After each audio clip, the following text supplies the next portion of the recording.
그래서 이제 창세기 21장하고 22장을 조금 읽어보고, 그 다음에 제가 조금 보충 설명을 드리고 이러는 것이 훨씬 더 나을 것 같거든요. 그러면 창세기 21장에 여기 보시면 이삭이 나요. 이삭이 출산을 하는데, 이삭이 낳기 전에 먼저 태어난 사람이 있었죠. 그렇죠? 이스마엘이 태어나요. 이스마엘 같은 경우는 이제 여러분과 저 육신적인 출생의 모형이거든요. 또 이삭의 출생은 예수님의 출생을 또 보여주는 것도 하시기도 하지만 또 여러분과 저의 거듭남의 출생을 또 보여주는 것이기도 해요. 여러분, 이삭은 아브라함이나 사라가 죽은 것과 다름없는 사람이었어요. 죽었어요. 그런데 다시 태어났어요. 여러분과 저도요, 에베소 2장 1절이나 또 에베소 2장 5절이나 이런 데 보면 여러분과 저도 이미 죽었던 사람들이에요. 그럼 다시 태어났어요. 그래서 이삭의 출생은 여러분과 저의 거듭남을 또 보여주기도 하거든요. 또 예수님의 출생도 보여주기도 하고요. 그래서 예수님의 그 처녀 탄생은 기적적인 출생이잖아요. 그렇죠? 또 이삭의 출생도 기적적인 출생이에요. 그리고 그 이삭이 예수님의 출생과 똑같은 모형을 보여주는데 그 이삭이 또 가장 사랑받는 아들이에요. 유일한 아들이에요. 근데 그 유일한 아들이 번제물로 드려지도록 하는 거예요. 근데 예수님도 헌물로 드려지세요. 그래서 이삭의 이 계시록 창세기 21장과 22장에 있는 이삭의 출생, 그리고 이삭이 그 모리아산에서 헌물로 드려지는 이 모습을 보시면 여러분들이 이제 여기 십자가의 모습이 여기 다 있었구나, 이런 걸 충분히 알 수 있어요. 뭐 자세하게 설명 안 해줘도 알 수 있어요. 그리고 벌써 창세기 3장에서부터 하나님께서는 이 십자가에 대한 걸 미리 보여주시고 계시거든요. 창세기 3장에서부터. 근데 이제 그걸 아주 명확하게 십자가의 모습을 아주 너무 그림으로 확실하게 그림을 보여주는 것이 이 바로 창세기 21장과 22장이에요. 지난번에 이제 아브라함의 여정에 대해서 다시 한번 살펴보면서 다시 보면서 또 감격스러운 거예요. 이거 보면서 우와, 또 여기서 또 이런 걸 또 숨겨놓으셨고 이런 걸 또 다시 보여주시는데 이미 알고 있었던 건데도 또 읽으면서 또 감격스러운 거예요. 정말 가슴이 먹먹해지는 거예요. 하나님께 나를 이만큼 사랑하시는구나. 근데 나는 주님이 날 사랑하신 것에 비하면 이건 형편없구나. 막 이런 걸 보면서 가슴이 먹먹해지는 거예요. 그리고 거기 이제 여러분 22장에서 보면 리브가가 나타나기 전까지는요, 이제 22장에서 이삭이 번제물로 드려지는 장면이 나오고요. 그 다음에는 이삭이 사라져요. 없어요. 그리고 24장에 가서요, 그 마지막에 가서 리브가가 나타날 때까지는요, 이삭이 나타나지 않아요. 근데 리브가는 교회의 모형이에요. 그리고 휴거 때까지는 예수님 안 나타나시는 거예요. 그리고 그때 예수님이 나타나서 여러분과 저를 아내로 맞으시는 거예요. 어린 양의 혼인식 이전까지는 예수님 다시는 이 세상에 나타나지 않으시겠구나, 이런 모습도 이미 이삭의 출생과 이삭의 그 결혼까지를 통해서 다 보여주는 거죠. 그리고 한번 조금만 설명을 이렇게 한번 들으시고 그 다음에 계시록 21장과 22장에 있는 핵심 부분들을 한번 읽어보시고 또 거기에서 제가 좀 성경 구절을 보충 구절들을 한번 알려드리면서 한번 다시 한번 생각해보는 그런 시간을 한번 갖도록 하겠습니다. 여러분 21장을 한번 보세요. 창세기 21장이요. 제가 조금 읽어드릴게요. 그냥 주께서 친히 말씀하신 대로 사라를 찾아오셨고 또 주께서 친히 이르신 대로 사라에게 행하셨으므로, 여기에 보면 친히 말씀하신 대로 친히 이르신 대로 이렇게 나오죠. 그렇죠? 그렇죠? 여러분과 저의 생각대로가 아니라요, 주님께서 하시고자 하는 그거 그대로예요. 하나님께서 찾아오셔서 하나님께 약속하신 대로 하시지, 여러분들이 하나님 찾아가고 여러분들이 하고 싶은 거 하나님께서 해주는 건 아니거든요. 놀라운 이 단어들이에요, 이게 전부 다. 그리고 사라는 이미 죽었던 사람과 같아요. 사라는요. 여러분, 한번 로마서 4장 19절 한번 보실래요? 로마서 4장 19절 한번 읽어보세요. 여기 사라가 수태였는데 로마서가 19절에 보면 그런 설명이 성경을 다 이렇게 열어주거든요.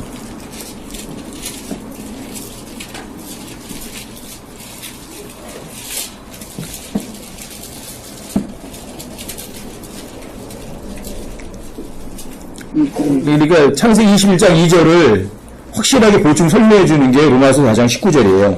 자, 함께 한번 읽어보세요. 시작. 그가 100세쯤 되었을 때에도 믿음이 약해지지 아니하여 이제는 죽은 자기 몸을 고려하지 아니하고 또 사라의 태가 죽은 것도 고려하지 아니하였으며. 그쵸? 여기 보면은 이제는 죽은 자기 몸을 고려하지 아니했다고 되어 있죠? 아브라함은 애를 낳을 수 있는 능력이 없어요. 또 사라의 태가 죽은 것도 고려하지 않았다. 사라가 애를 낳을 수 없는 상황이에요. 그런데 아브라함은 믿었어요. 하나님께서 이삭을 주신다는 것을. 또 사라에게 태어날 메시아하고 내가 약속한다는 걸 믿었어요. 죽었어요, 둘 다. 그렇죠? 여러분과 저도 영적으로 죽은 사람들이에요. 근데 육신적인 출생은 좋은 게 하나도 아니에요. 여러분, 죄인 태어나는 게 뭐가 좋아요? 그래서 여러분 성경에 보면 죄인들이 태어나는 생일에 관한 거는 좋은 것이 없어요. 성경에서 생일이란 말이 좋은데 안 쓰여요. 파라오의 생일하고 헤롯의 생일밖에 안 쓰여요. 그런데 파라오의 생일날 누가 죽고 또 헤롯 생일날도 친맨 요한이 죽어요. 결국은 안 좋은 거예요, 이게요. 육신적인 출생은 이스마엘처럼 육신적인 출생은 별로 좋은 게 아니에요. 이스마엘은요, 아브라함의 씨에 맞아요. 그런데 육신의 씨예요. 그쵸? 필요는 좋은 게 아니에요. 근데 이삭은 얘기가 달라요. 약속의 씨예요. 또 기적적으로 태어난 거예요. 또 하나님께서 말씀하신 대로 하나님께서 찾아오셔서 하나님의 힘으로, 하나님의 능력으로 태어난 거예요. 사람과 관계가 맺은 게 아니에요, 이게. 여러분 2절 보세요. 창세기 21장 2절이요. 사라가 수태에 하나님께서 아브라함에게 말씀하신 그 정하신 때에 늙은 나이의 아브라함에게 아들을 낳으니 아브라함이 자기에게 태어난 자기 아들 곧 사라가 자기에게 낳아준 아들의 이름을 이삭이라 하고 자기 아들 이삭이 태어난 지 여드레가 되매 하나님께 자기에게 명령하신 대로 그에게 할례를 행하니라. 아브라함의 아들 이삭이 그에게 태어났을 때에 그는 100세더라. 100살, 99살 때 있으면 하나님께 나타나셨죠? 그렇죠? 그리고 100살에 났어요. 근데 이스마엘은 아브라함이 86세 때 났어요. 그리고 99세, 13년 동안 하나님께서는요, 아브라함에 대한 언급이 전혀 없으세요. 그러니까 아브라함이 하나님 말씀을 거절하고 사라의 말을 들었어요. 그래 육신의 씨를 낳았어요. 그리고 13년 동안 하나님하고 단절된 거예요. 별로 좋은 게 아니죠, 그렇죠? 여러분과 저희가 뭔가 노력을 하고 힘을 애써서 한 거는요, 하나님하고 단절되고 그 다음에 13년 동안 하나님과의 관계가 끊어져 버리는 거예요. 그리고 다시 하나님 찾아오셔서 약속해 주셔야 회복될 수가 있는 거죠. 그리고 그 다음에 태어난 아들이 이삭이에요. 근데 하나님께 다시 찾아오셔가지고 내가 돌아온 이 다음 해에 너에게 아들을 주겠다고 했더니 아브라함이 그 소리 듣고 속으로 웃었어요. 그리고 이렇게 말했어요. 하나님, 그냥 이스마엘이나 하나님 앞에 잘 살게 해주십시오. 그랬더니 하나님께서 이렇게 말씀하셨어요. 너 속으로 웃었지? 근데 뭐 그 말은 안 하시고요. 그래요. 너 아들 낳으면 네 아들 이름을 웃음이라고 지어라. 얼마나 뜨끔했을까요, 그렇죠? 아브라함이 이삭이란 말은 웃음이란 말이거든요. 놀랍잖아요, 그렇죠?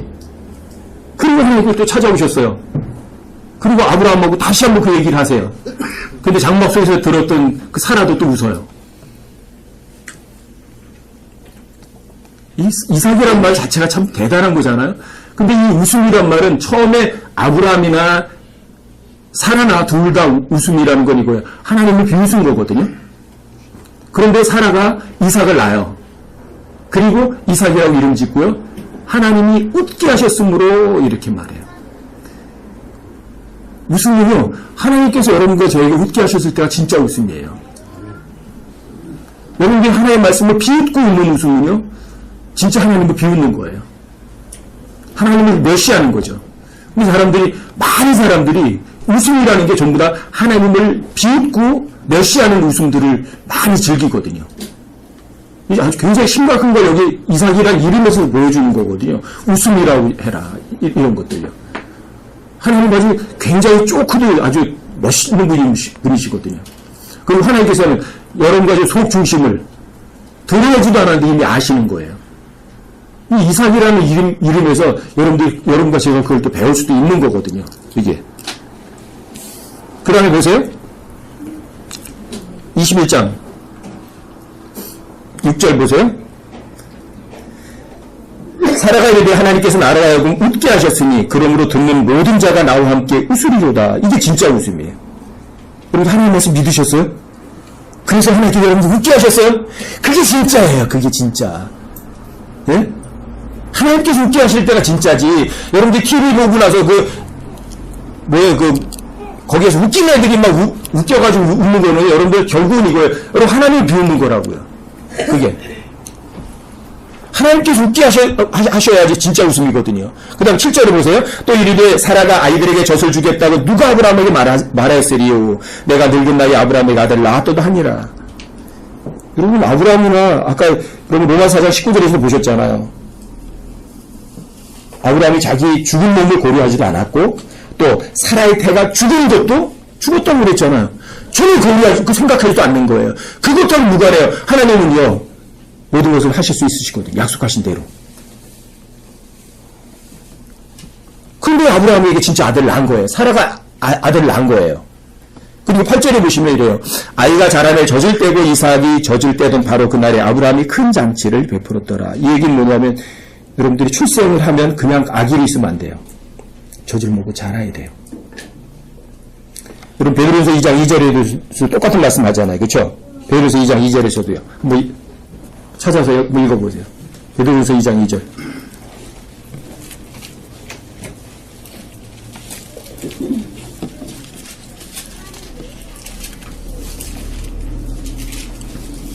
베드로서 2장 2절이요.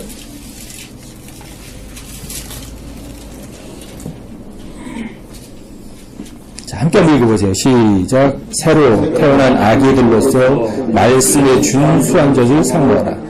이것은 너희가 그 젖으로 말미암아 성장하게 하려 함이라. 젖을 먹으면 성장해요.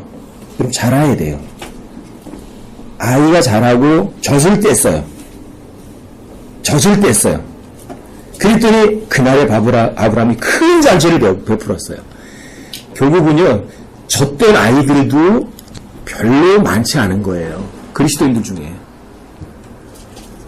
젖먹이 아기들이 너무 많은 거예요. 저는 교회 35년 다니고서 킹제임스 알고 나서 처음에 알았어요. 야, 내가 교회 35년 다녀서 뭐래? 나 성경에 대해서 진짜 아무것도 몰랐네? 너 신학대학 다녀서 뭐래? 나 성경에 대해서 아무것도 몰랐네? 정말로 못했었어요, 정말요. 제가 킹제임스 하기 전에는요, 정말 아무것도 몰랐어요. 전 주일학교 교사하고, 처음에 지도교사하고 막 그러면서, 제가 좀 성경 좀 아는 줄 알았어요. 그랬더니, 진짜 아무것도 몰랐어요. 진짜 전목이었던 거예요. 진짜 뱃일이나 하고 있었던 거예요. 그런데 어떻게 그 갓난 아기가 다른 사람을 세워줄 수 있겠어요? 최소한 젖을 떼야 될 거 아니에요? 그 아브라함은 그 젖된 이삭 때문에 잔치를 베푸는 거예요. 그렇게 좋으셨던 거예요. 그쵸? 젖도 못된 아이들이 너무 많아요. 여러분은 어떠세요? 여러분들의 영적 수준은? 성경에 보면은 성장의 단계가 7단계가 있어요. 갓난아기, 베이비. 그 다음에 little children, 어린아이. 그 다음에 children, 아이들이 있어요. 그 다음에 young man, 젊은이들이 있어요. 그 젊은이가 장가 가서 father, 아버지가 돼요. 아버지가 좀 나이가 드세요. 그러면 elder가 돼요. 그 elder가 더 나이 들면 the old aged, 나이 든 자가 돼요. 그럼 이제 그 사람 이제 완전히 성장한 거예요. 근데 놀랍게도요, 이 젖먹이들이 너무 많은 거예요. 젖먹이들이. 여러분들은 어떠세요? 내 영적 수준이 그래서 젖은 떼있다고 생각되세요? 젖은 떼셔야 돼요. 여러분들에게 좀 젖이라도 떼게 해드리려고 이제 오후에는 또 이제 여러분 초대질 공부하셨잖아요, 그죠? 공부하시고 또 이제 계시록 한번 공부해 보는 거예요. 그럼 여러분들이 충분히 젖은 충분히 뗄 수 있을 것 같거든요. 여러분 전난 때도 아브라함은 큰 잔치 베풀고요. 하나님께서는 너무 기뻐하시는 거죠. 그리고 여러분 9절에 가보세요. 사라가 보니 이집트 사람 하갈의 아들 곧 그녀가 아브라함에게 낳아준 아들이 이삭을 희롱하더라. 여러분 육신에게서 태어난 자는요 영적으로 태어난 사람을 비웃고 조롱해요. 이미 보여주는 거예요. 하갈의 아들 이스마엘은요 이삭을 조롱해요. 여러분들이 구원받으면 세상 사람들이 여러분들을 굉장히 좋아하실 것 같으세요? 환영할 것 같으세요? 환영 안 해요. 조롱하죠. 그 다음 10절에 보세요. 그러므로 그녀가 아브라함에게 이르되 이 노예 여자와 그녀의 아들을 내 쫓으소서. 이 노예 여자의 아들은 내 아들 곧 이삭과 함께 상속자가 될 수 없나이다 하며. 보세요. 육신적인 출생은 상속받을 게 있을까요 없을까요? 없어요. 영적 출생을 하지 않으면 상속자가 될 수 없어요. 기본적으로 보여주는 거예요, 여기서. 여러분 가지가 거듭나지 않으면 하나님께 뭐 받을 것이 아무것도 없어요. 근데 여러분들이 영적으로 거듭나면 상속받을 게 있어요. 진짜 상속자는 예수님이세요. 그래서 여러분과 제가요, 이삭은 예수님의 출생이기도 하고 여러분과 제 거듭남이기도 한 거예요. 예수님 진짜 하나님의 아들이고 여러분과 저는요, 하나님의 아들들이거든요. 그런데 육신의 출생은요, 받을 게 아무것도 없어요.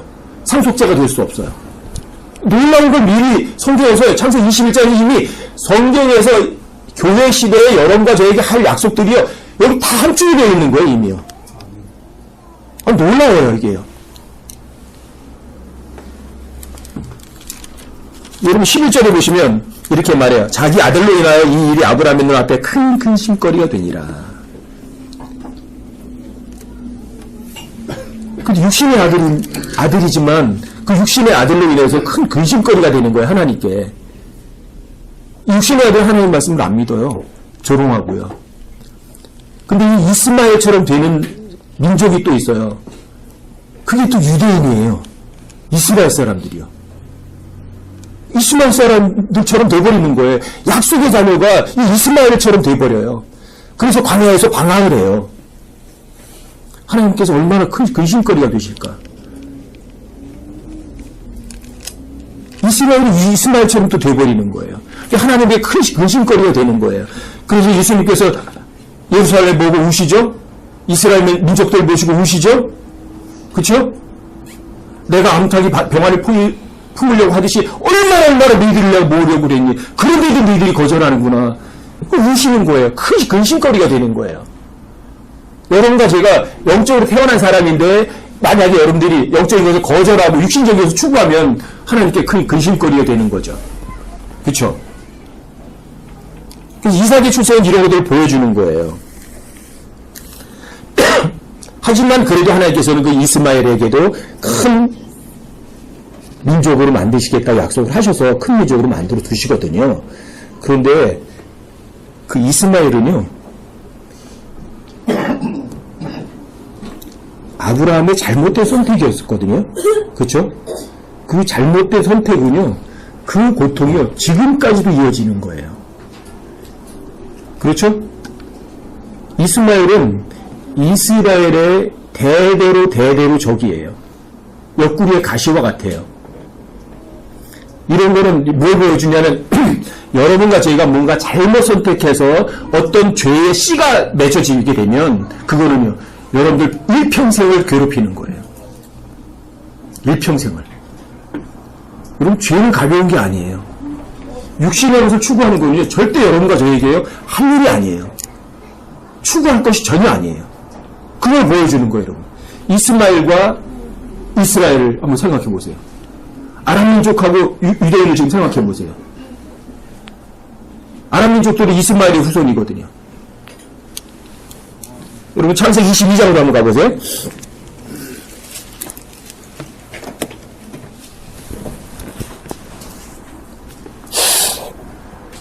22장에 보시면 이 일들 뒤에 하나님께서 아브라함을 시험하시려고 그에게 이르시되 아브라함아 하시니 그가 이르되 보소서 내가 여기 있나이다 하며 이게 아브라함을 시험하시겠다고 하시죠. 그리고 하나님께서는 보통 사람들이 하나님은 아무도 시험하지 않으신다 이렇게 말을 해요. 그런데 하나님께서는 야고보서 1장 13절에 의하면 시험을 하세요. 근데 악으로 시험을 하지 않으시고요. 선으로 시험을 하세요. 사람들이 야고보서 1장 13절에 들어가지고 하나님께서 아무것도 시험하지 않으신다 이렇게 얘기를 해요. 천만에요. 하나님 시험하세요. 근데 악한 목적도 아니고 또 악으로 시험하지는 않으세요. 그리고 시험은 여러분과 저에게 나쁜 것이 아니에요. 좋은 거예요. 여러분들이 시험을 통과하면 여러분들이 한 단계씩 업그레이드 되는 거죠. 한 단계씩 여러분 영적으로 성장해 가는 거예요. 그게 시험이에요.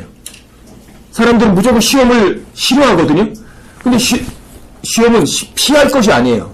여러분들이 그 시험에 합격하시면 돼요. 여기 하나님께서 아브라함을 시험하시려고 그러잖아요. 시험하세요. 근데 시험의 내용이 뭐냐면요. 여러분 그 2절에 보세요. 그분께서 이르시되 이제 내 아들 곧 내가 사랑하는 내 유일한 아들 이삭을 데리고 모리아 땅으로 가서 내가 내게 일러줄 산들 중에 하나에서 그를 번제 헌물로 드리라 하시니라. 이 성경은요. 시험을 두 가지로 한다면 이거예요. 너 뭘 사랑하니? 내가 사랑하는 게 뭐지? 이거예요. 너 뭘 사랑하지? 너 돈이니? 아니 하나님이니? 네 아들이니? 하나님이니? 이거예요. 너 뭘 사랑하지? 이거예요. 그걸 다른 말로 말하면 너 뭘 두려워하지? 이거예요.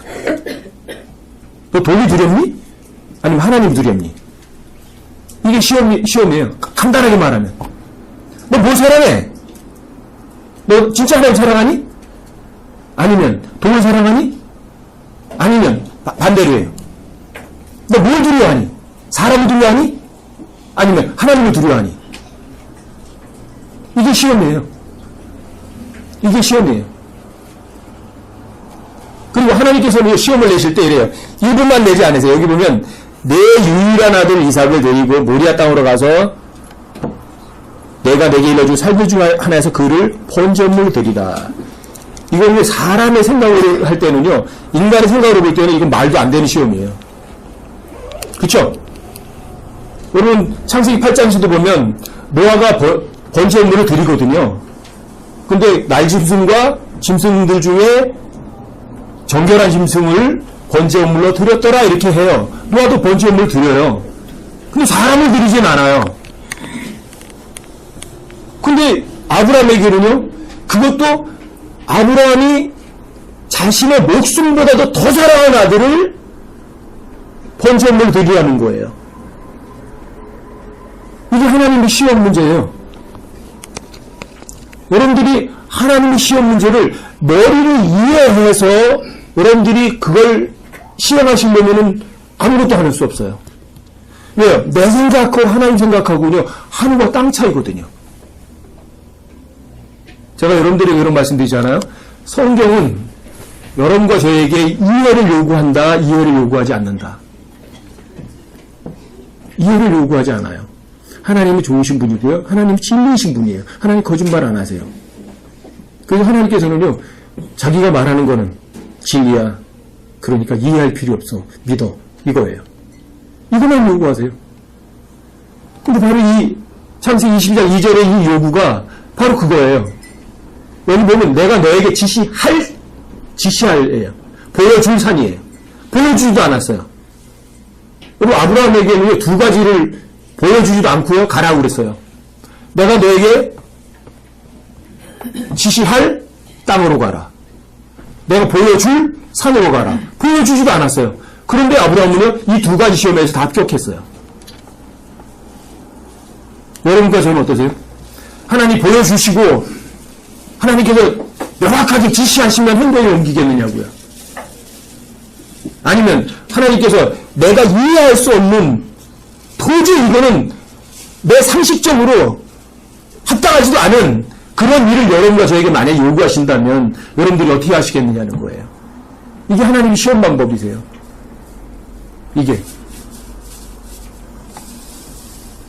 이건 놀라운 거예요. 이걸 아브라함이 믿었다는 거는요, 정말 진짜 믿음의 조상다운 분인 거예요. 이런 분은요.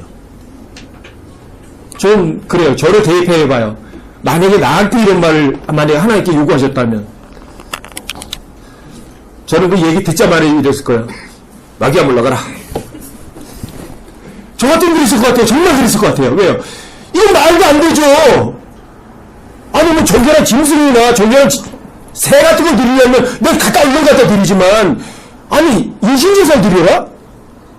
이건 일반 사악한 신들이나 하는 짓거리잖아. 그렇죠? 이 몰렉이나 그런 신들이 하는 짓이 어떻게 하나님이 하는 짓이야 이게. 그렇죠? 그런 소리 들렸을 때 저 같으면 그랬을 것 같아요. 사탄아 물러가라.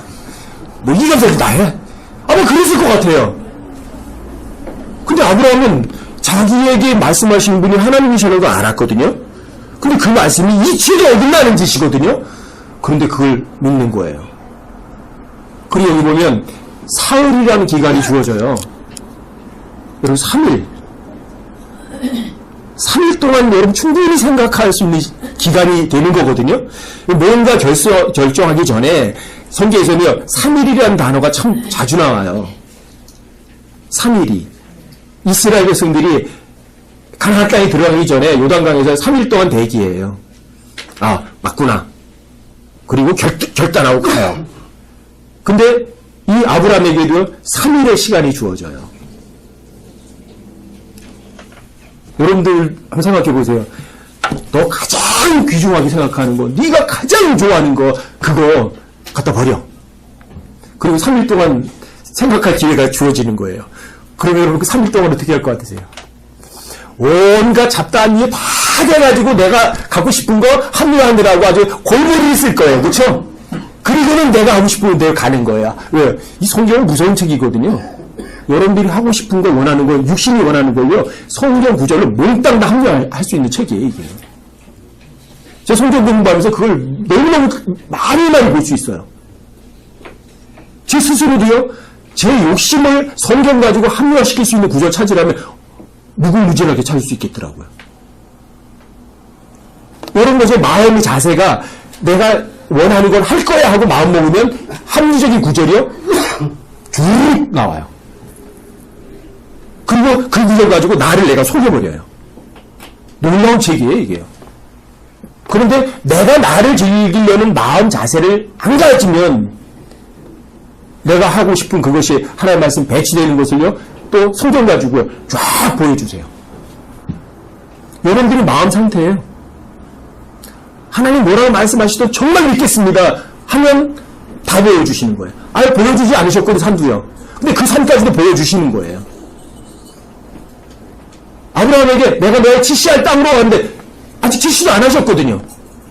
근데 그 지시할 땅이 소돔과 고모라 일지언정, 악을 곧자 일지언정 가겠습니다 그 마음만 먹으면 하나님 즉시 보여주시는 거거든요.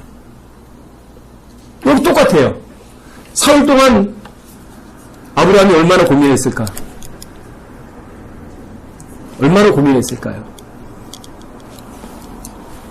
그럼 22장으로 다시 가보세요. 창세기 22장이요. 3절을 보세요. 근데 아브라함은 참 믿음의 사람이에요. 3절 보세요. 아브라함이 아침에 일찍 일어나 나귀의 안장을 얻고 자기와 함께한 자기 청년들 가운데 2명과 자기 아들 이삭을 데리고 번제 헌물에 쓸 나무를 쪼개가지고 일어나 하나님께 자기에게 말씀하신 주신 곳으로 갔더라. 여기 보세요. 아브라함이 아침에 일찍 일어났다 이런 말은 뭔지 아세요? 하나님께서 말씀하신 거에 지체하지 않는 거예요. 하나님의 말씀을 의심하고 갈까 말까 망설이지 않는 게 아니에요. 아침 일찍 일어나서 그 다음에 여기 보면 번제에 쓸 나무를 쪼갰죠. 그리고 그거 아들에게 짐 지우죠. 그리고 일어나서 하나님께 자기에게 말씀해 주신 곳으로 갔더라 이렇게 돼 있어요. 하나님께 자기에게 말씀해 주신 곳으로 갔더라. 근데 하나님께서는 이렇게 내가 너에게 일러줄 산으로 가라고 했잖아요. 그렇죠? 근데 벌써 갈 마음이 있었으니까 자기에게 말씀해 주신 곳으로 갔더라 그래요. 알려주신 거예요 벌써. 그렇죠? 그럼 2절에서는 내가 내게 일러줄 산이라고 했는데 3절에서는 그래서 자기에게 말씀해 주신 곳으로 갔더라 그래요. 벌써 보여준 거예요. 그렇죠? 한번 놀라우세요. 창세기 12장에서 내가 너에게 보여줄 땅으로 가라 그랬는데 창세기 15장 10절에 의하면 하나님께서 자신이 갈대아 우르에서 데리고 나온 주가 이렇게 말씀하세요. 그렇죠? 자, 내가 너에 보여줄 땅으로 가라, 지시할 땅으로 가라 그래놓고는 그 다음에 그걸 믿으니까 즉시 그 땅으로 데리고 가신 거예요. 똑같아요 여기서도요. 내가 너에게 일러줄 산으로 가라 해놓고 그 일러줄 산으로 주님이 데리고 가신 거예요. 알려주셔서 가는 거예요. 하나님은 이렇게 아주 합리적인 분이세요. 여러분과 제가 하나님의 말씀을 믿을 의도만 있으면 즉시 알려주세요. 근데 안 믿으려고 하면 보여줄 필요가 없잖아요. 그렇죠? 가르쳐줄 필요가 없잖아요. 여러분들 하나님의 말씀을 정말 믿을 의도가 없으면 하나님께서 안 보여주세요. 보여줘야 그거 소용없는 거거든요. 시간 낭비하는 짓은 안 하세요. 여기 그런 것도 보여주시는 거예요. 여러분과 제가 하나님의 말씀을 정말 믿죠? 그 의도가 있죠? 죽으면 죽으리라는 그런 마음 자세가 있죠? 그럼 다 보여주시는 거예요. 그러니까 하나님 말씀대로 사는 거는요, 어려운 게 아니에요. 복잡하지도 않아요. 너무 단순해요. 너무 쉬워요. 자, 그 다음에 보세요. 4절이요. 그때 셋째 날에 아브라함이 눈을 들어 그곳을 멀리서 바라보니라. 아브라함이 눈을 들어서 멀리서 보는 거거든요. 그리고 5절 보세요. 아브라함이 자기 청년들에게 이르되 너희는 나귀와 함께 여기에 머물라. 나와 아이는 저기에 가서 경배하고 너희에게 다시 오리라. 여러분 놀라운 게 있어요 여기요. 놀라운 게 있어요. 여기 보면 아브라함이 자기 청년들에게 이르되 너희는 나귀와 함께 여기 머무르라. 나와 아이는 저기에 가서 경배하고 너희에게 다시 오겠다. 이렇게 말씀하는 거예요. 여기 경배라는 단어가 처음 나오는 곳이에요. 여기요. 경배. 경배에는 뭐가 필요할까? 헌물이 필요해요. 경배에는요. 경배하고 그리고 너희에게 다시 오겠다 그래요. 나와 아이가 하나님께서 경배하고 다시 오겠다. 근데 그 아이는 헌물이에요. 이 헌물은요 전체 다 드려야 돼요. 여러분 하나님 섬기는 게 뭐냐 어떤 거냐 하는 건요 로마서 12장 1절에서 이미 나와 있어요. 여러분 로마서 12장 1절을 보세요. 하나님께서 어떤 경배를 받으시는가? 로마서 12장 1절이요.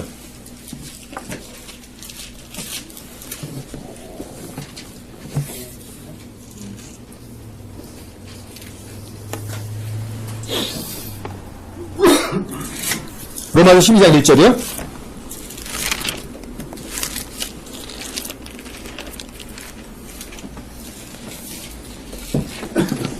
경배에는 반드시 희생물이 필요해요. 경배라는 단어하고 희생물이 이삭이 같이 나오거든요. 12장 1절 보세요. 그러므로 형제들아 내가 하나님의 긍휼을 힘입어 너희에게 간청하노니 너희는 너희 몸을 어떤 몸이요? 너희 몸을 거룩하고 하나님께서 받으신 바는 살아있는 희생물로 드리라. 그것이 너희 합당한 섬김이니라. 진짜 하나님 섬기는 건 이거예요. 예배 드린다, 서비스한다, 뭐 그러거든요, 사람들이. 근데 진짜가 뭐예요? 여러분들 몸을 드리는 거예요. 몸 드리면 다 드리는 거예요. 하나님은 빼놓고 드리는 걸 원하지 않으세요. 전체를 원하세요. 근데 경배라는 단어가 이삭이 번제물로 갈 때 거기 나와요. 같이 나와요. 그리고 여기 보면 부활에 대해서 나와요. 여기 경배하고는 너희에게 다시 오겠다 이렇게 말하는 거예요. 그렇죠? 놀라요. 그럼 여기 다시 오겠다고 했다는 거를요. 이때 아브라함 무슨 생각을 했을까? 여러분 히브리서 11장으로 가보세요. 이거 다 성경이 다 나와요. 히브리서 11장 17절부터 한번 읽어보세요. 여기 자세한 설명이 다 나와요.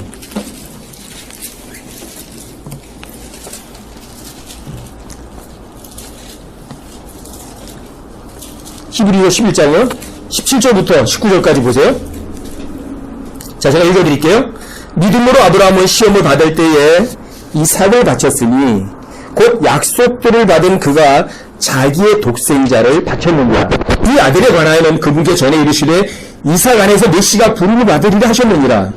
하나님께서 심지어 죽은 자들로부터 능히 그를 일으키실 줄로 생각하였으므로 또한 그런 죽은 자들로부터 그런 모형으로 받았느니라. 그러니까 아브라함이 얘기한 거예요. 이삭 안에서 메시가 하늘의 별처럼 땅의 별처럼 모래처럼 될 거다. 그랬거든요. 근데 하나님께서 이삭을 죽이라고 그러는 거예요. 그런데 하나님께서 그 약속을 무효는 안 시키실 거 아니에요. 그렇죠? 이루실 거 아니에요. 그러니까 아브라함은 자기가 죽였다면 어떻게 할 거예요, 이제? 하나님께서는 이삭을 다시 살려내야 돼요. 왜요? 이삭 안에서 메시가 부름을 받으리라고 약속하셨거든요. 근데 이삭 죽여요. 아브라함 죽여야 했으니까. 근데 하나님께서는 그 이삭이 죽어버리면 하나님의 약속은 거짓말이에요. 아브라함은 그걸 믿었던 거예요. 이게 아브라함은 진짜 믿음이에요. 이건 모순이거든요. 어떻게 죽이라고, 어떻게 그 아들 안에서 약속을 이루시겠다고 해놓고 그 아들 죽이라고 그랬냐는 거죠. 근데 아브라함은 그랬던 거예요. 죽이면 하나님께서 거짓말 안 하시니까 다시 살려내실 거다. 그러니까 나와 아이는 저기 가서 경배할 때 뭐 해야 돼요? 죽여야 되거든요. 번제물을 드려야 되거든요. 죽였는데도 하나님께서 이삭을 다시 살려줄 거를 아브라함 믿었어요, 안 믿었어요? 믿은 거예요. 그럼 나와 아이는 저기 가서 경배하고 다시 돌아오겠다. 너무 당당한 사람이에요. 이 아브라함은 정말로 엄청난 믿음의 조상들이에요. 그러니까 이스라엘의 믿음의 조상이기도 하고 교회의 믿음의 조상이기도 하거든요. 이 아브라함은 정말 대단한 믿음이에요. 저는 저 자신을 갖다 거기에 이렇게 대입해보고 보면서요, 너무 부끄러운 거예요. 나는 이건 뭐 형편없구나.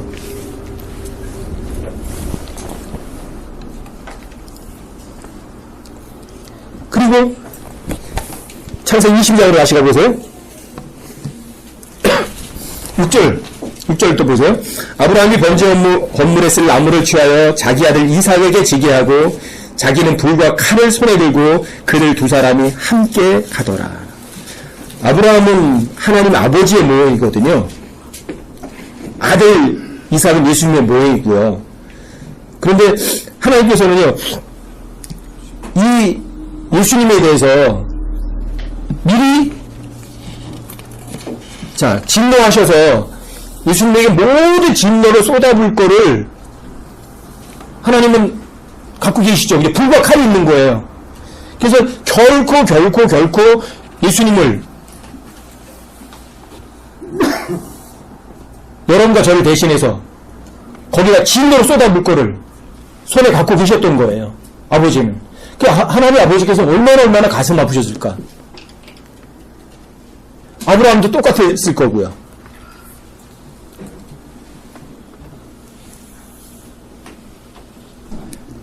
하나님께서는 여기 아브라함이 아들 이삭을 아끼지 않았듯이 하나님께서도 똑같아요.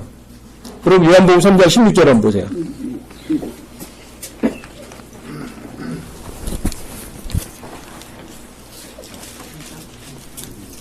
잘 아시잖아요. 요한복음 3장 16절 한번 읽어보세요.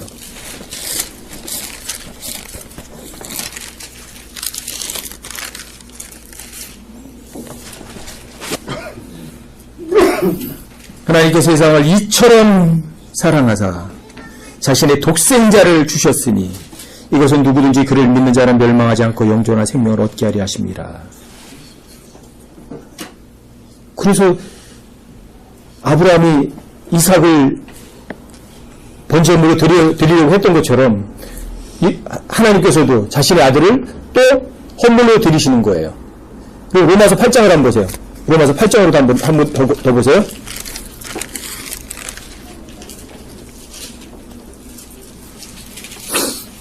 로마서 8장 32절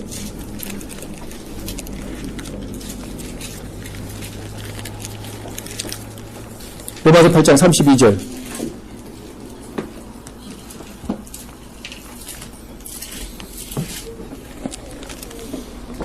함께 읽어보세요. 함께 32절이요. 시작.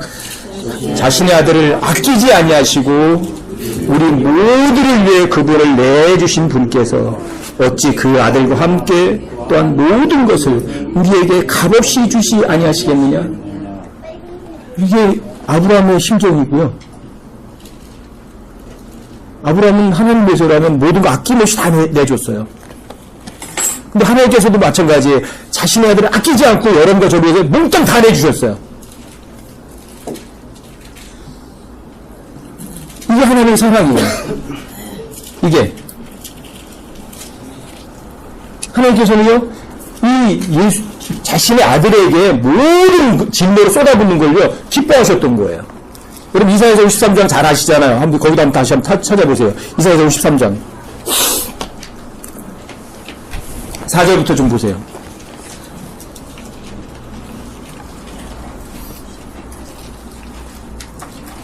이사야 53장이요.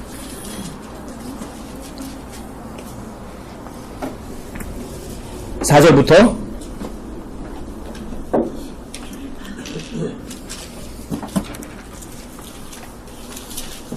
4절부터 6절까지만 한번 읽어볼게요. 4절부터 6절까지. 자, 함께 읽어보세요. 얼마 안 되니까 이것도. 시작. 참으로 그는 우리의 고통을 짊어지고 우리의 슬픔을 담당하였거늘 우리는 그가 매를 맞고 하나님께 맞아 고난을 당한다고 생각하였노라. 그러나 그는 우리의 범법들로 인해 부상을 당하고 우리의 범법들로 인해 상하였노라.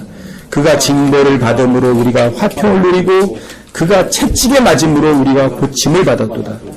우리는 다 양 같아서 길을 잃고 각각 자기 길로 갔거늘 주께서는 우리 모두의 불법을 그에게 담당시키셨도다. 하나님은요 이렇게 하셨던 거예요. 아브라함은 하나님 아버지 모형이었던 것처럼 자신의 아들 이삭에게 모든 걸 짊어지고 가게 했던 것처럼 이게 하나님의 사랑인 거예요. 이게 여러분 창세기 22장으로 다시 한번 가보세요. 창세기 22장으로 다시 가보세요.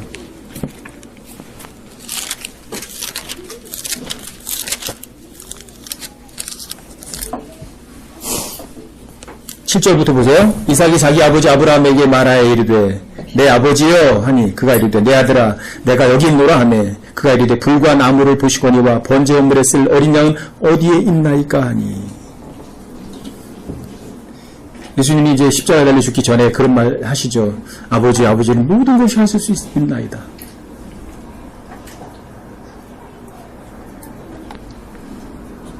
자, 이 잔을 내게서 옮겨 주시옵소서. 그쵸? 그러나 내 원대로 하지 마옵시고 아버지의 뜻대로 하옵소서. 그쵸? 이삭이 똑같이 묻는 거예요. 아버지 여기 그거 칼 다 있거든요. 근데 번제 쓸 어린 양 어디 있어요? 가장 중요한 거 없잖아요. 그쵸? 근데 이삭은 자기가 그 번제 헌물이 될 거라고 생각을 안 했을지도 모르죠. 그렇죠? 하지만 뭔가 낌새가 있었을 거 아니에요. 그렇죠? 네. 번제 헌물 드릴 분명히 제물부터 있었어야 되거든요. 그렇죠? 근데 없었거든요. 그리고 뭔가 여기에서도 이삭도요, 뭔가 피해가고 싶은 의도가 여기에 숨겨져 있는 거거든요. 예수님처럼. 하지만 예수님은요, 피하세요, 안 피하세요? 자기가 원하는 대로 하지 않는 거예요. 아버지가 원하시면 그 무엇든지 순종할 준비가 되어 있는 거거든요. 그쵸? 그 다음에 보세요. 8절이요. 아브라함이 이르되 내 아들아 번제 헌물로 쓸 어린 양은 하나님께서 자신을 위하여 예비하시리라 하고 이처럼 두 사람이 함께 가서. 여기는 이제 어린 양을 하나님께 자신을 위해서 예비한다고 이렇게 번역이 가능하고요. 이게 provide himself alone 이라는 단어는 그 자신을 위해서 준비하기도 하고 그 자신을 그 하나님께서 자신을 어린 양으로 예비하시리라 이것도 돼요. 이게. 근데 이거는 한킹님 맞는 것 같거든요. 이건 흥정역인지 너무 이걸 먼저 번역을 해놨으니까 그것과 차별한다고 해서 그러셨던 것 같아요. 이거는. 여러분 요한복음 1장 29절에 보면 보라 세상죄를 제거하는 하나님의 어린 양이로다 이미 나와버려요. 그리고 하나님께 자신을 예비하셨다는 것을 이미 보여주셨거든요. 근데 이런 데서 참 슬퍼요 이게. 그리고 하나님께서 번제물로 쓸 어린 양은 하나님께서 자신을 위하여 어린 양을 예비하시리라 이거거든요. 자신을 위해서 자신을 예비하시는 거예요. 어린 양 자체가 예수님이시거든요. 예? 그래서 여러분 요한복음 1장 29절에서 보라 세상 죄를 제거한 하나님의 어린 양이라 이런 말이 나오는 거고요. 그 다음에 9절에 보시면 하나님께서 그에게 일러주신 곳에 이르니라. 일러주실 내가 너에게 일러줄 산으로 가라 그러는데 일러줄 산에 벌써 도착하잖아요. 그렇죠? 거기까 데려가셨고 실제로 여러분들이 하나님 말씀을 믿을 의도만 있으면 하나님께서 일러줄 산 보여주지도 않았는데 다 보여주시고 데리고 가세요. 그리고 일러주실 곳에 이르니라. 아브라함이 거기에 제단을 쌓고 가지런히 나무를 놓고는 자기 아들 이삭을 결박하여 제단에 나무 위에 놓고 자기 손을 내밀어 칼을 잡고 자기 아들을 죽이려 하더니 여러분 여기 보면 이 아들을 잡아서 묶어서 나무 위에 올려놓고 죽이려고 해요. 100살이가 훨씬 넘은 아버지가. 근데 이 아들은요 반항을 안 해요. 그쵸? 순종할 준비가 되어 있는 거예요. 그 어떤 반항도 하지 않아요. 그리고 여기에 제물로 바쳐져요. 그리고 여러분 참조적으로 보시면 여기 보면 이제 그 앞에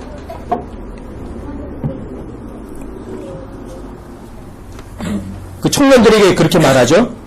5절에서 보시면 나귀와 함께 여기에 머물라. 산 밑에까지만 가요. 나귀는. 그렇죠? 나귀는. 이 나귀는 죄인의 모형이거든요. 죄인. 근데 이 죄인들이 산 밑에까지밖에 못 가요. 그리고 그 죄를 지고 가는 거는 이삭만 지고 갈 수 있어요. 예수님만 지고 가실 수 있어요. 제거하실 수 있어요. 그래서 이 나귀는 산 밑에까지밖에 못 가요. 사람들이 이제 이 산 밑에까지 간 게 아니라 여러분 이제 성경에 보면 구레네 시몬이 예수님의 십자가를 지고 가잖아요. 그렇죠? 대신. 그리고 골고다까지 가서 구레네 시몬이 거기까지 가서 그리고 예수님 십자가를 몸만 박혔다 이렇게 가르치시거든요. 근데 그건 전혀 사실이 아니에요. 처음에는 예수님께서 십자가 지고 가세요. 그리고 이 구레네 시몬은요 어디까지 가냐면 산 밑에까지만 가요. 산 밑에까지만요. 여러분 마가복음 15장을 보세요. 마가복음 15장에 이게 이제 영어로다가는 이게 분명히 이 구분이 되는데 이게 킹제임스 성경이에요. 킹제임스 성경만 이걸 확실하게 구분해줘요. 나머지 뉴 킹제임스 성경이나 NIV나 RSV는요 통도 안 돼요. 오직 킹제임스 성경만 이걸 확실하게 해줘요. 마가복음 15장을 한번 가보세요.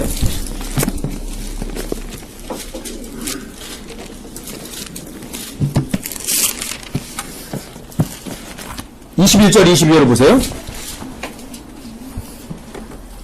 알렉산더 루포의 아버지 구레네 사람 시몬이 시골에서 와서 지나가매 그들이 그에게 억지로 그분의 십자가를 지게 하고 그분을 골고다라 하는 곳으로 데려가는데 이것을 번역하면 해골의 장소라는 뜻이라. 여기 해골의 장소라는 곳으로 데려가는데 여기 영어로다가 UNTO, unto라는 단어를 써요. 전치사가. unto the place라는 단어를 써요. unto, into 달라요. onto는 그 근방까지 가는 거고요. into는 그 안으로 들어가는 거거든요. 근데 여기는 onto the place라는 단어를 써요. 근데 이 킹제임스도 onto를 쓰고요. 나머지 모든 성경은 to라는 단어를 전치사 써버려요. to. 그러니까 불분명해져 버려요. 근데 여기서는 onto라고 쓰죠? 그 다음에 여러분 요한복음 19장으로 가보세요. 요한복음 19장 16절 17절 좀 한번 보세요. 여기까지 요한복음 19장 16절 17절을 보세요. 여기 이제 마가복음 15장에 있는 이야기가 여기 쓰여져요. 요한복음 19장 16절이요. 그런데 그가 그때 그분을 십자가에 못 박도록 그들에게 넘겨주매 그들이 예수님을 맡아서 끌고 가니라. 근데 예수님이 처음에 십자가 지고 가는 거예요. 그분께서 자기 십자가를 지고, 근데 이게 중간에 시몬이 메고 가죠. 처음에는 예수님 맸다가 중간에 구레네 시몬이 매요. 그리고 이 뒤에서는요, 그분께서 자기 십자가를 지고, 이제 예수님이 다시 자기 십자가 지신 거예요. 지고 해골의 장소라는 곳으로 나아가셨는데, 여기 해골의 장소라는 곳으로 나아가셨다고 했을 때, force into a place예요. 여기 INTO, into라는 단어 써요. into. 무엇 어떤 장소 안으로 들어가는 것이에요. onto, 그러면 그 근방까지 간 거예요. 아시겠어요? 그러니까 킹제임스 성경에만 여기 into를 써요. 나머지 모든 성경은 그냥 to예요. into가 안 써요. to라고만 써요. 그러니까 애매모호하게 해석할 수 있는 거예요. 아, 예수님이 골고다까지 지고 가지 않았구나, 이렇게 할 수도 있는 거예요. 근데 킹제임스 성경은, 자, 구레네 시몬은 onto the place예요. 그 장소 근방까지 갔고요. 예수님은 그 근방까지 가서 자기 십자가를 지고 into 그 골고다라는 장소 안으로 들어가신 거예요. onto, into 이거 구분했었어요. 킹제임스 성경만이 이거요. 나머지 모든 성경은 이걸 구분하지 않았어요. 그러니까 이제 예수님이 십자가 지고 골고다까지 가지 않고 구레네 시몬이 갔다 이렇게 가리키는 거예요. 그러면 창세기 22장에서 자, 나귀가 산밑에까지만 갔죠.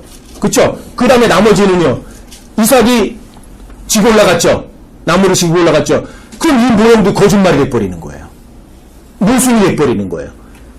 어때요? 성경은요? 무시무시한 책이에요. 그리고 킹제임스 성경만 그걸 정확하게 보여주는 책이에요. 놀라운 책이에요. 놀라운 책이에요. 이게. 그래서 나귀는, 죄인들이 모이는 나귀는 산밑에까지만 가는 거예요. 그리고 이삭이 그 나무를 지고 십자가를 지고 나무를 지고 자기가 죽을 장소까지 올라가는 거예요. 근데 놀라워요. 이삭이 번제 헌물로 드려졌던 그 장소는 성전의 지성소예요. 놀랍지 않으세요? 지성소예요. 그 터가 바로. 지금 모스크가 지어 있고 거기 바위가 있다고 그러죠? 그 바위가 바로 이삭이 번제 헌물로 드렸던 그 장소고요. 거기가 바로 그 장소가 바로 지성소가 되어야 되는 거거든요. 그럼 지성소는 뭐냐? 하나님이 임재한 장소예요. 그쵸? 또 임재한 장소인데 그 장소에서 또 하나님이 죽어야 돼요. 이건 뭔지 아세요? 십자가와 영광은 분리된다, 분리되지 않는다. 분리되지 않는 거예요. 놀라운 걸 보여주는 거예요, 여기서요. 이삭이 모리아 산에 가서 번제물로 드렸던 그 장소는 성전의 지성소의 위치라고요. 지성소는 하나님이 임재하신 장소라고요. 근데 그 임재하신 장소에서 예수님이 죽은 자리예요. 예수님의 모형인 이삭이 죽은 자리예요. 그런데 초림 때 예수님은요, 그 지성소에 들어가 보지 못하셨어요. 왜요? 사람들이 거부했거든요. 성문 밖에서 죽으셨어요. 하지만 산이에요. 그것도 모리아 산이에요. 그것도. 놀라워요. 근데 다시 오시면 지성소에서 왕으로 통치하실 수 있으세요. 그럼 십자가하고 영광은 분리된다, 분리되지 않는다. 그럼 놀라운 진리를 여기서 보여주는 거예요. No cross, no crown이라고 그래요. 보통 영어 쓰는 사람들은. 십자가 없이는 영광도 없는 거예요. 왕冠도 없는 거예요. 근데 이 창세기 22장에서 이미 그런 것들을요, 여러분과 저에게 그림으로 다 보여주는 거예요. 그림으로. 놀랍지 않으세요? 여러분, 창세기 22장에서 이제 여기서, 창세기 22장으로 다시 가보세요. 이삭이 이제 번제물로 드려져요.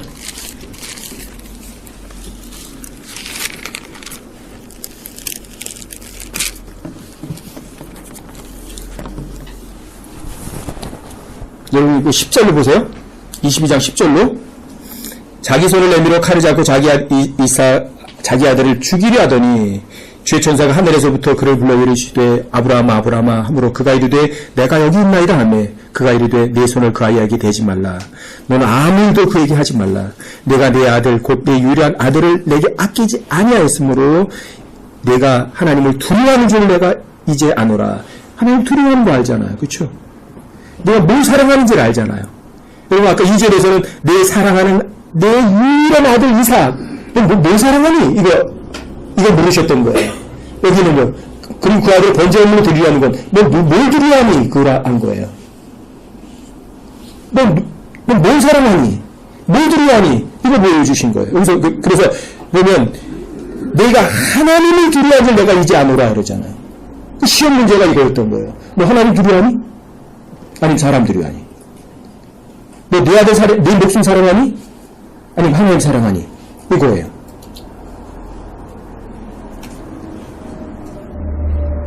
그리고 여기 보면 이삭이 죽었어요.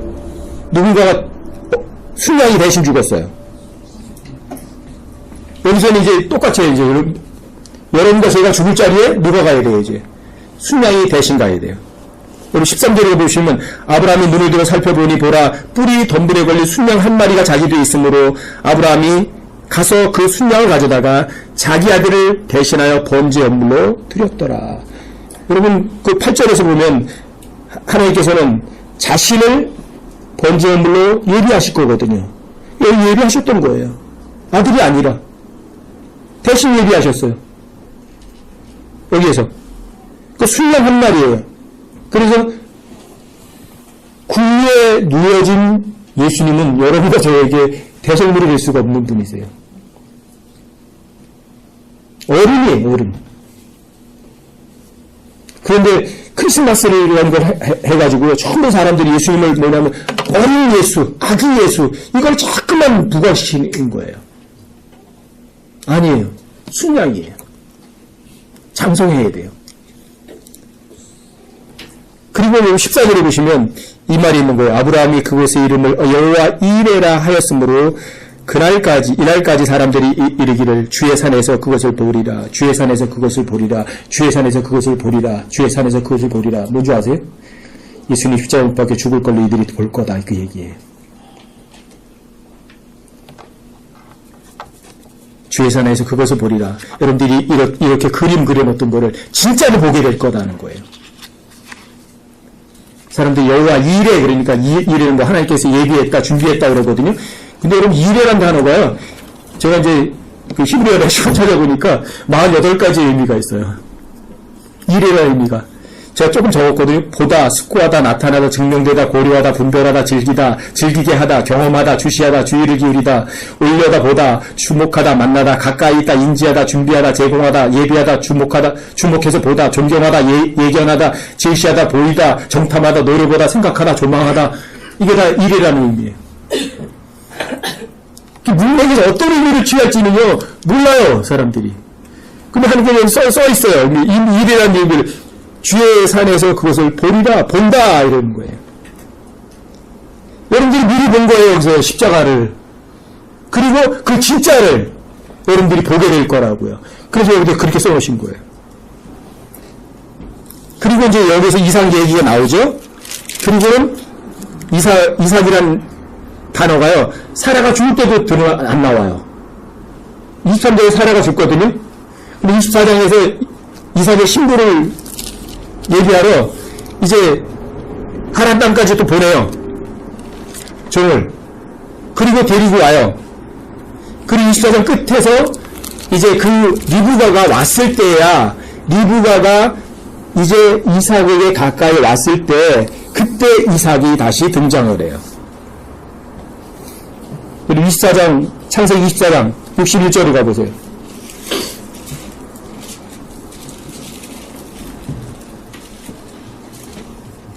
61절이요. 리브가가 일어나 자기 소녀들과 함께 낙타를 타고 그 사람을 따라가니 그 종이 리브가를 데리고 자기 길로 가니라. 자, 그 여기 종은 이제 성령에 대한 모형이라고 그러죠. 그러니까 이 예수님의 신부들 교회를 데리고 가니까 그때 이삭하고 만나는 거예요. 62절을 보세요. 이삭이 라헬의 우물길에서 왔으니 이는 그가 남쪽 지방에 거하였기 때문이더라. 이삭이 저물 때에 들에 나가 묵상하다가 눈을 들어 바라보니 보라 낙타들이 오더라. 리브가가 눈을 들어 이삭을 보고는 낙타에서 내렸으니 이는 그녀가 그 종에게 이르기를 들에서 우리를 만나러 걸어오는 이 사람이 누구이니까 하매 그 종이 이르기를 나의 주인이로소이다 하였기 때문이더라. 그러므로 그녀가 베일을 취하여 자기를 가리니라. 그 종이 자기가 행한 모든 일을 이삭에게 고하매 이삭이 리브가를 자기 어머니 사라의 장막으로 데려가 그녀를 취하니 그녀가 그의 아내가 되었더라. 아내가 되었더라. 리브가가 이삭의 아내가 되었어요. 어린 나이에 혼인식한 거예요. 그가 그녀를 사랑하였으며 예수님 우리 얼마나 사랑하신 줄 아세요? 자기 어머니가 죽은 이후에 이삭이 위로를 얻었더라. 이게 이제 십자가의 모형이고요. 또 이삭이 신부 리브가랑 맞게 될 때까지 모습이 감추고 이름이 안 나와요. 이거는 여러분과 제가 예수님의 신부로 예수님께서 우리를 맞으러 공중에 오실 때까지는 예수님 다시는 이 세상에 안 나타나시는 거죠. 그리고 우리를 자신의 신부로 만났을 때까지는 예수님 다시는 이 세상의 모습을 드러내지 않으실 거예요.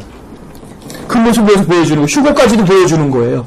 그리고 창세기 21장, 22장에서는요, 엄청난 걸 보여주는 거죠. 이게 여호와 이레예요. 이게 미리 보는 십자가예요. 미리 보는 십자가 사건. 미리 보는 휴거까지도 보는 거예요, 여러분들이.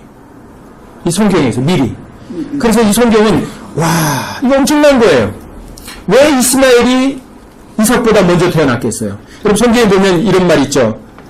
자, 먼저 된 자가 나중된 자보다도, 먼저 난 자가, 나중된 자가 먼저 된 자보다 먼저 된다. 이런 말이 있죠. 그쵸? 이게 바로 이 얘기예요. 이스마엘과 이삭 이야기예요. 이게. 에서하고 야곱 이야기예요. 먼저 태어난 건 항상 육신이에요. 육신이 먼저예요. 그리고 영적에서 나중이에요. 먼저 낳지만 그거는 상속도 못 받아요. 나중된 자가 하나님께 진짜 쓰임받는 거예요. 그래서 여러분과 저는요, 거듭나야만 하는 거예요. 여러분과 제가 하나님 나오게 들어가려면 반드시 거듭나야 하는 거예요. 거듭나지 않으면 하나님 상속자도 못 돼요. 그리고 여러분과 제가 육신을 즐기는 거는요, 하나님께 상속받을 게 있다 없다? 아무것도 없어요. 이게 다시 한번 공부하면서 눈물이 막 쏟아지는 거예요. 하나님 제대로 알게 해주셔서 고맙고요.